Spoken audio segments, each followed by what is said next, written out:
దేశవ్యాప్తంగా భారత్ బంద్ కొనసాగుతోంది. కేంద్రం తెచ్చిన కొత్త కార్మిక కోడ్లకు వ్యతిరేకంగా కార్మికులు భారత్ అమెరికా వాణిజ్య ఒప్పందంపై రైతులు కదం తొక్కారు.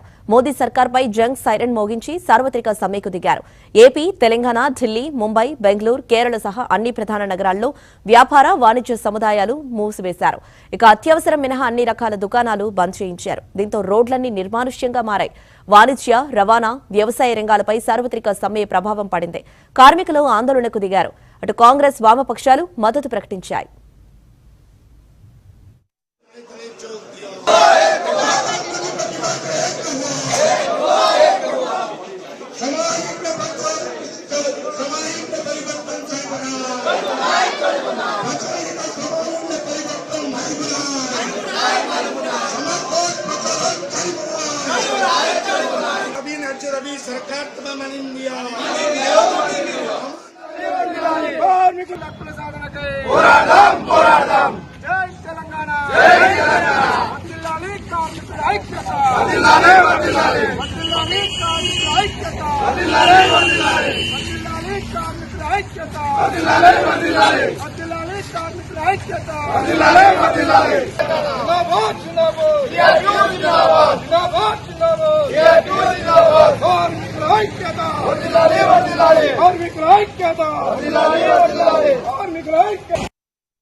కార్మిక చట్టాలను రద్దు చేసి 4 లేబర్ కోడ్లుగా చేసి మొత్తం యావత్ భారతదేశంలో ఉన్నటువంటి కార్మిక వర్గానికి ఒక మరణ శాసనం రాసినటువంటి ఈ కేంద్ర బీజేపీ ప్రభుత్వ విధానాలు వెంటనే వెనక్కి తీసుకోవాలని చెప్పి బీజేపీ ప్రభుత్వం తీసుకొచ్చిన కార్మికులకు ఒక గొడ్డలు పెట్టు లాంటి ఈ చర్యను వ్యతిరేకిస్తూ ఈరోజు 30 కోట్ల కార్మిక వర్గం అంతా ఇలా రోడెక్కుతుంది.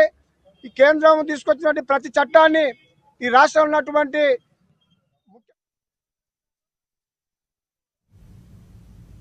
మరోవైపు కేంద్రం తీసుకొచ్చిన కొత్త కార్మిక కోడ్లతో తమకు ప్రతికూల ప్రభావం చూపుతుందని కార్మికులు ఆందోళన వ్యక్తం చేస్తున్నారు.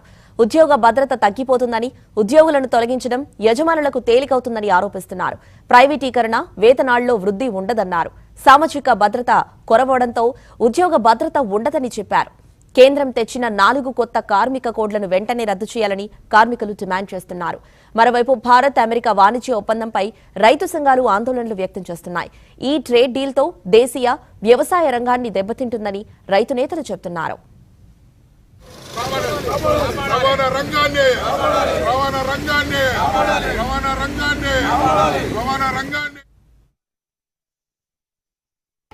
తెలంగాణ రాష్ట్ర ఇసుక లారీ యజమానుల సంఘం ఆధ్వర్యంలో మేము వారి జీవో కాపీలను తగలబెట్టి నిరసన తెలపడం జరిగింది. ఎందుకంటే కేంద్ర రాష్ట్ర ప్రభుత్వాలు తీసుకొచ్చిన జీవోలను కార్మికులకు వ్యతిరేకంగా ఉన్నాయి, కార్మికులకు అనుగుణంగా లేవు. కాబట్టి ఆ జీవోలను తక్షణమే కేంద్ర ప్రభుత్వం రద్దు చేయాలి. అదేవిధంగా రాష్ట్ర ప్రభుత్వం వరకు వచ్చే వరకు కొంతమంది ఆటో కార్మికులు కూడా రోడ్న పడ్డారు. వారికి 10,000 రూపాయలు ఇస్తామని చెప్పినారు, వాళ్ళకి ఇవ్వలేదు.